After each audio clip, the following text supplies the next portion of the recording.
I'd like to welcome you all to the Mayor's Annual Budget Address. Please stand for the presentation of the colors by the St. Paul Police Honor Guard and the Local 21 Color Guard.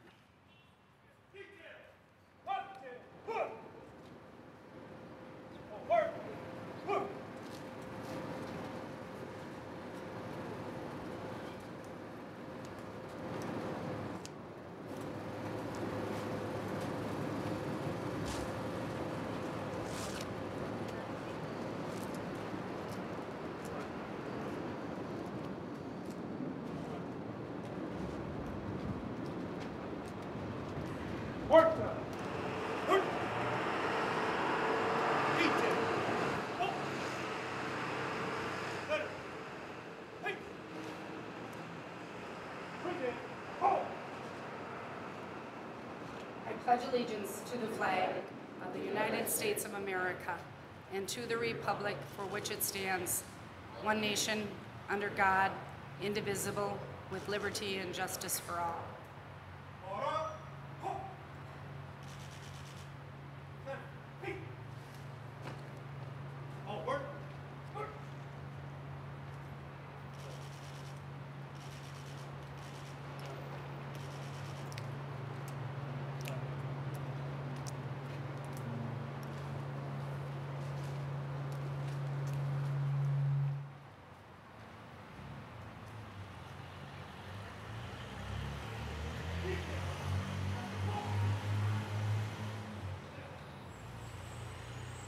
Thank you. Please be seated.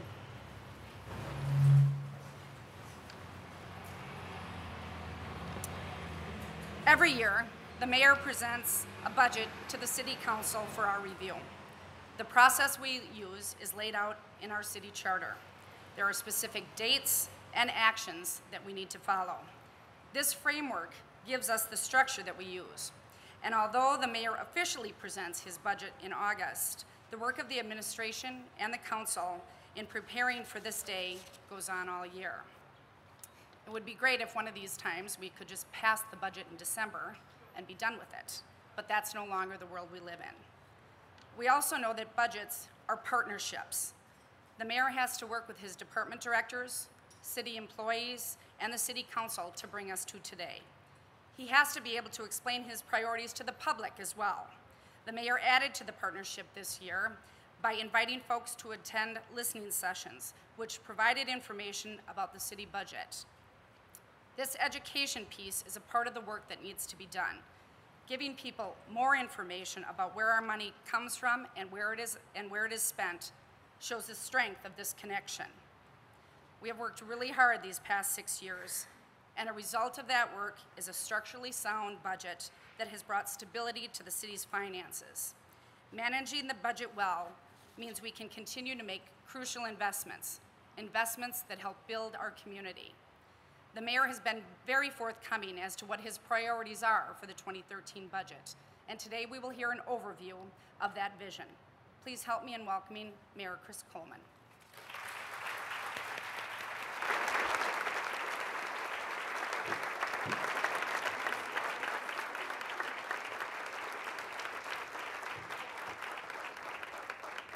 Good afternoon, everyone.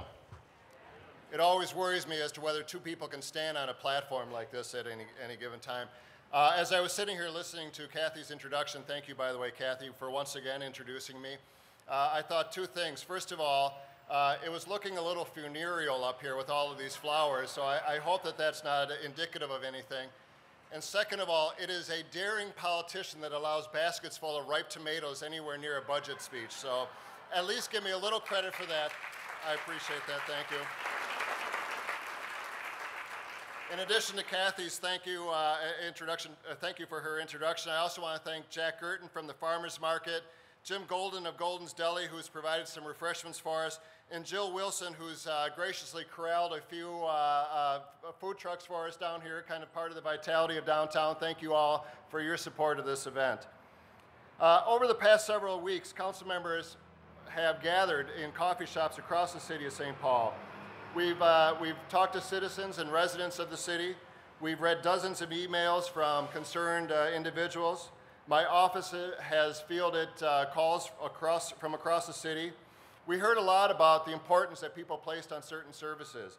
We talked about the importance of libraries, the need for bike lanes in the city, the significance of having a visible, engaged police force in the city of St. Paul, and you also shared your concerns about rising property taxes, and particularly among seniors and small business owners.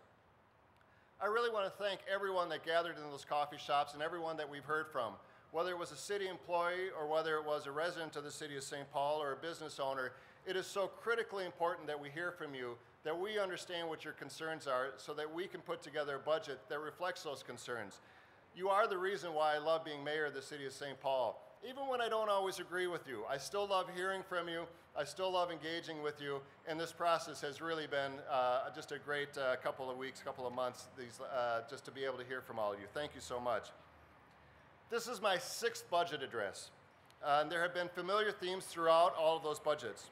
We faced difficult challenges, including the worst economy in decades, political uncertainty, and dwindling state and federal resources for cities. But these hurdles have been met with resolve and a determination to rise above them and move forward. We've not been deterred nor defeated. The evidence of our progress is all around. We gather here in this location to remind us of promises fulfilled. Almost 2 years ago, I stood with community members, business and labor leaders, and elected officials in this same spot as we announced Rebuild St. Paul. This initiative targeted $1 billion worth of new investment in 15 sites across the city. They ranged from a new pool at Como Park to a joint library and recreational facility at Payne in Maryland. There were projects throughout St. Paul, like J&J Distributing, Frogtown Square, the Schmidt Brewery, and the Lafayette Bridge. It also included public-private development opportunities, such as the Lawson Farmers Market and the Penfield, a mixed-use development which will include a full-service Lund's grocery store. Nearly every one of those projects that we announced 2 years ago is either in the process of being built or has already been completed. Those completed have already shown their worth.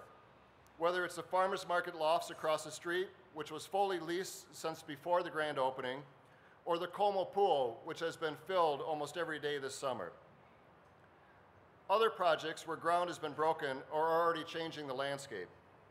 On that sweltering day just in this last July, as we broke ground on the Penfield project, we were changing downtown's future. But weeks later, as we gathered to break ground on the Payne, Maryland project, we knew we were changing the lives of generations to come on the east side. The evidence of all this work that we've done together is abundantly clear from where we sit. And it will only become clearer in the weeks and months to come. We will soon break ground on a new regional ballpark. In fact,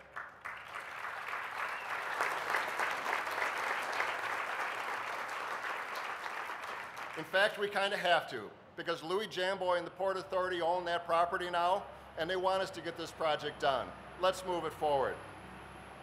The Union Depot is preparing to be a new hub of transportation for the East Metro, including Amtrak trains and its transportation services. Construction of the Central Corridor, now almost 60% complete, will be 75% complete by the end of this year. We do hear the train a-comin', but as Johnny Cash didn't see, we see the sun that shines on St. Paul. You know, years ago, a downtown resident approached me, I think this was when I was on the city council, and they said, I love living in downtown St. Paul. It's so quiet. With all respect, that is the worst reason ever to want to live in a downtown. The core of our city has to be a vibrant, bustling heart, filled with the sounds of jazz, the sight and smell of the farmers market, and streets filled with residents, workers, and visitors. And this is, in fact, what downtown has become. Lowertown is now recognized as one of the hottest neighborhoods in the Twin Cities. Its vitality is growing exponentially, and we are going to continue that work. One small but important example lies in the sidewalks of Lowertown. With Councilmember Thune's support, we're going to double the size of a key stretch of Lowertown sidewalk to make way for outdoor cafes. Imagine sitting across from Mears Park during the Jazz Festival and now being able to grab a glass of wine or a bite to eat. We're going to seize on the progress that we have made to date and keep it growing. We've also had key support from some of our building owners, Jim Crockerall and Dave Brooks.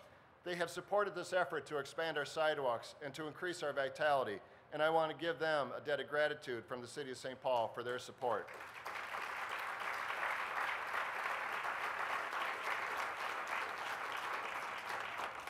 Another example of our progress is the recent decision of Bedlam Theater to locate in Lowertown their new nightclub/theater.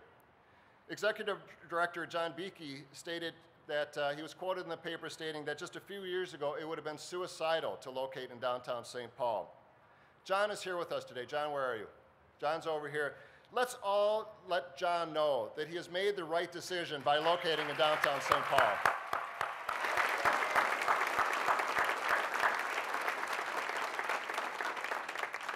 Another sign of success is the recent arrival of Flagstone Foods, one of the nation's largest producer of snack foods. Flagstone recently located to downtown's Lawson's Common building. In the words of Flagstone CFO Kevin McMenamin, St. Paul is a vibrant business community. They saw an opportunity here and wanted to be a part of the future growth of our city. Kevin is here with us today, and let's welcome him to the City of St. Paul.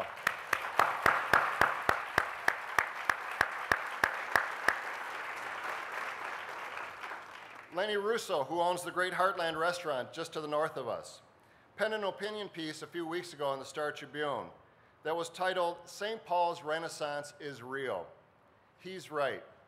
You can feel it when you walk through Mears Park and hear music playing throughout the summer, from the Jazz Fest to the Concrete and Grass Festival, or any Thursday when hundreds are gathered to hear great acts and great performances in Mears Park. You can feel it as people gather in Rice Park to dance in the streets to all types of music.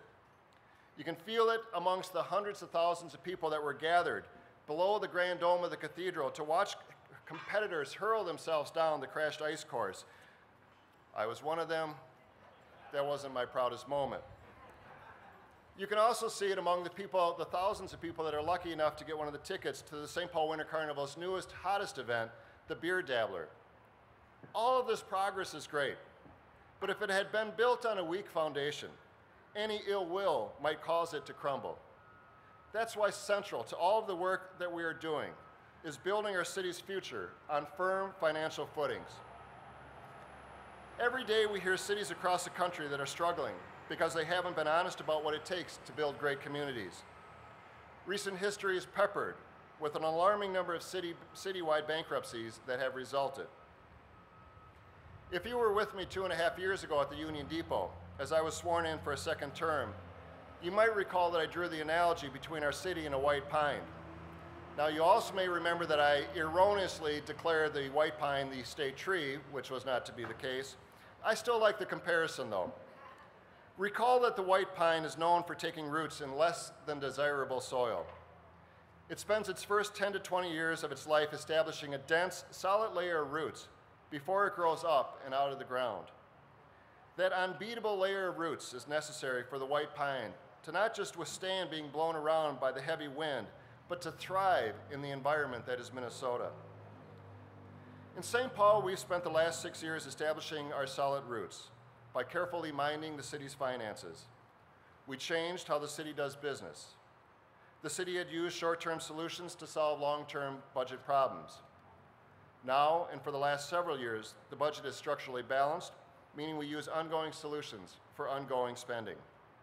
We built up a budget reserve and, along with the City Council, established a fund balance policy that we continue to adhere to and continually achieve among the highest ratings given by Moody's and Standards & Poor for the handling of our budget. Responsible government isn't just about keeping costs down. It's about asking the question, are we investing in the things that we value? This budget reflects a dedication to children and public safety. It understands the importance of private investment. It prioritizes green space in our parks. It continues our investment in critical infrastructure. But it also reflects a commitment to the St. Paul taxpayers to contain costs. Today, the budget that I propose in the City of St. Paul cuts the baseline budget by almost $1 million, bringing the 2013 budget to a level even lower than 2012. The 2013 budget includes the largest healthcare savings we've seen in decades, thanks in large part to our great relationship and partnership with health partners.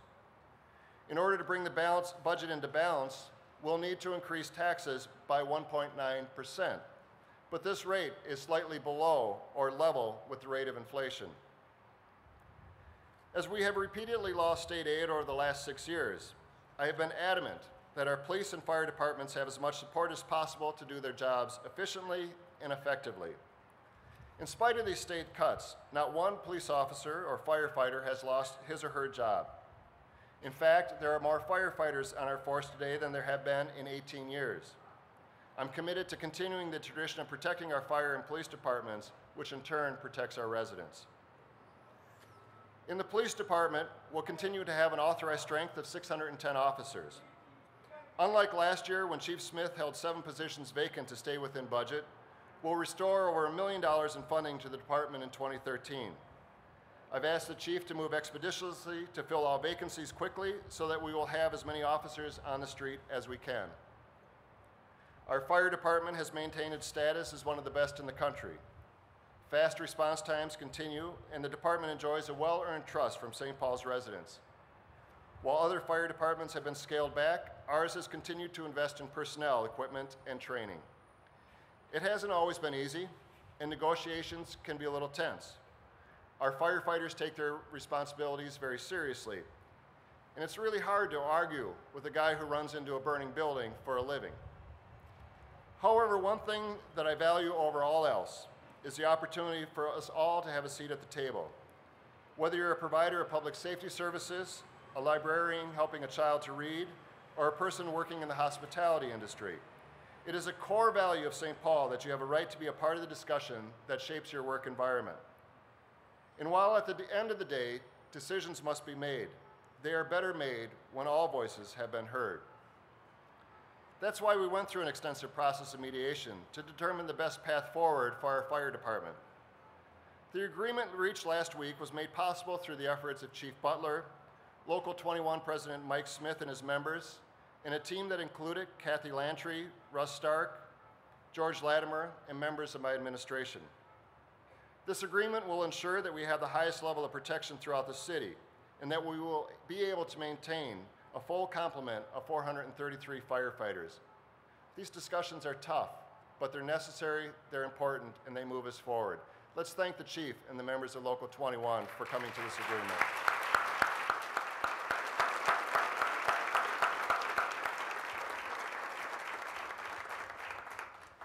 As you know, the third leg of public safety is the City Attorney's Office. City Attorney Sarah Grewing couldn't be with us here today as she's on maternity leave celebrating a new baby. But several years ago, that department worked with community members, advocates, victims, and experts in confronting crime, and they developed the blueprint for safety. This blueprint continues to help our City Attorney's Office work closely with law enforcement agencies, including the police department, to reduce crime on our streets, and particularly in our homes. We must continue to build on their nationally recognized work. With that in mind, this budget adds an attorney who specializes in community involvement. This person will help carry out the work of the blueprint and will continue to protect victims of domestic violence across the city of St. Paul.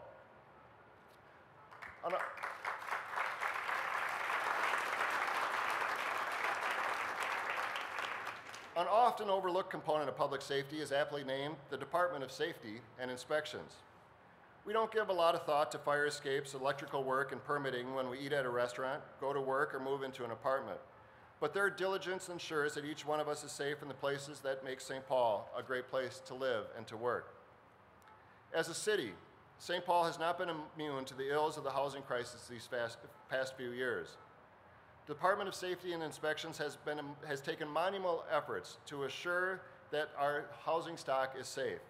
They've assessed, inspected, and worked with neighborhoods and residents across the city of St. Paul because they understand that a stable housing stock is essential for our neighborhoods to be strong. DSI is leading the way. I'm very proud of the work that the DSI Director, Ricardo Cervantes, and his staff are doing. But as Council President Lantry and Councilmember Brenmoen have suggested, it's time to do a thorough assessment of how the department operates.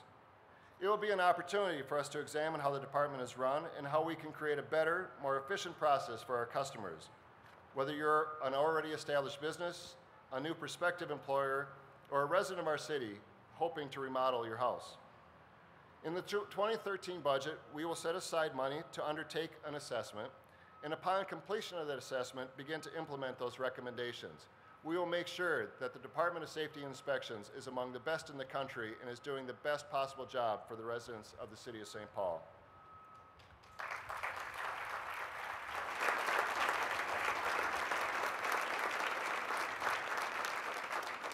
As Police Chief Smith says and reminds us time and again, we have no better crime deterrent than safe and fun places for our children to spend, continuing their learning when school is out. That's why we must also consider our libraries and our parks and recreation centers when we think about public safety. We all know that successful children become successful adults who contribute back to the community in which they were raised. The roles of our libraries and recreation centers cannot be overstated in this mission. We've invested in the Sprockets After School initiative and watched the organizations involved in it strengthen their ability to provide quality youth programs throughout St. Paul. Their great work continues. But we've also invested in our widely successful Summer Blast program that gives kids in grades 1 through 6 an opportunity to enjoy various gym and fitness opportunities at recreation facilities, while the library offers various summer learning opportunities.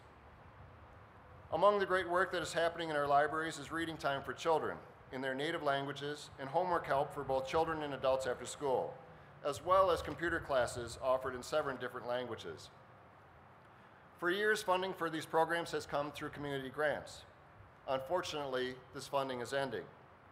But our commitment to these important programs does not. We have to give our children every opportunity to succeed. We have to close the achievement gap. Our libraries are key to that mission.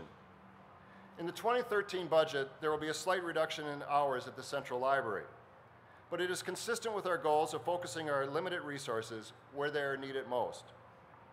We will also commit to a fully funded library collection when the Payne, Maryland project opens. As Councilmember Bostrom says, a true miracle is when a child is learning to read. That will happen in the new center because of his tireless efforts.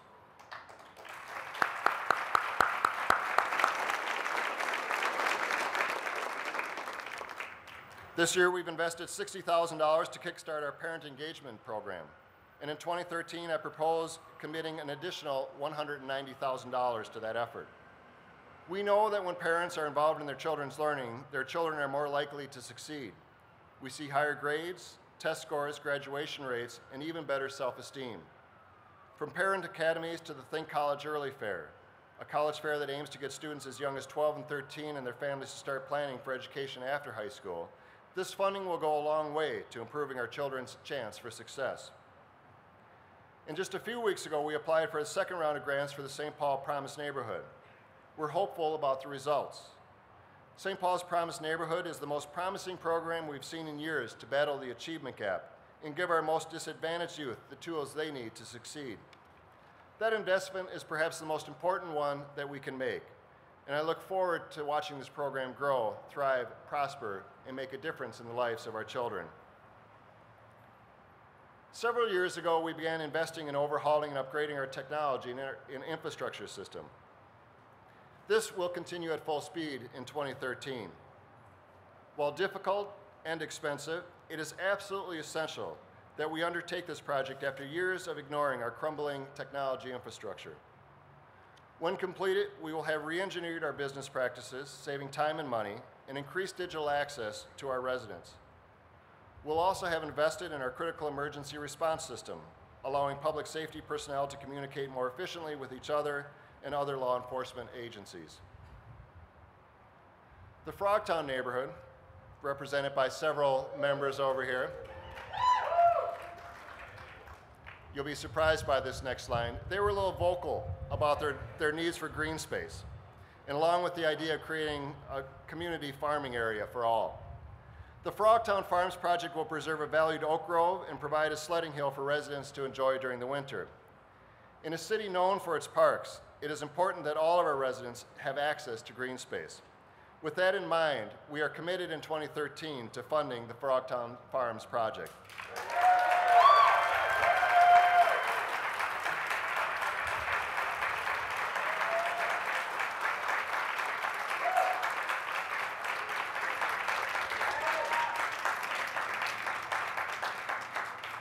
Councilmember Carter, you can sit down now.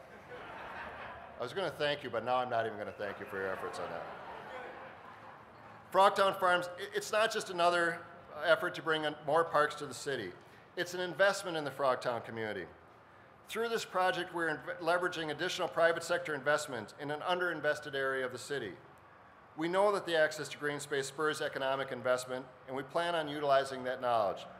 Councilmember Carter and all the members of the group that has put this effort together, thank you for your leadership on this. Thank you for the leadership of Trust for Public Lands for helping secure this land, and thank you for Wilder for their generosity in making this a possibility.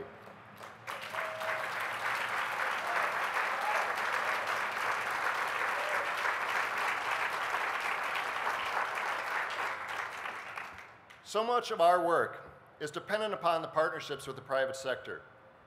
One example is our effort to help homeowners struggling with their mortgage or others who need assist in helping buying a home. The city recently partnered with Wells Fargo to expand a program to aid residents in buying their first home.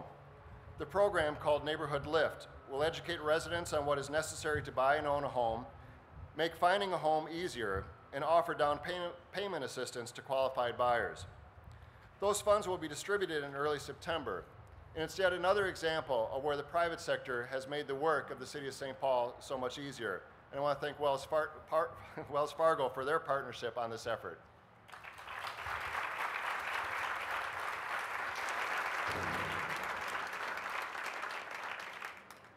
We have made great progress in recent years across the City of St. Paul, but our work is not done. We continue to look towards the Ford site as one of the most transformative opportunities in the history of the city. This work will not be done in a matter of months. It will take place over many years to come, but we are going to get it right. I want the redevelopment of the site to be an international model of best practices in mixed-use development, with the absolutely best sustainability practices in the entire world. I look forward to working with Councilmember Tobert as we put this vision together and ensure that we make the most out of this incredible opportunity. I also look forward to working with Councilmember Stark as we take full advantage of the Central Corridor to bring green, living wage jobs to the area. His recent efforts to attract companies like Greenpoint Manufacturing and Design, whose considerable success repurposing old industrial buildings into multi-tenant buildings, will bring new jobs and innovative solutions to the future Green Line. Thank you for your efforts.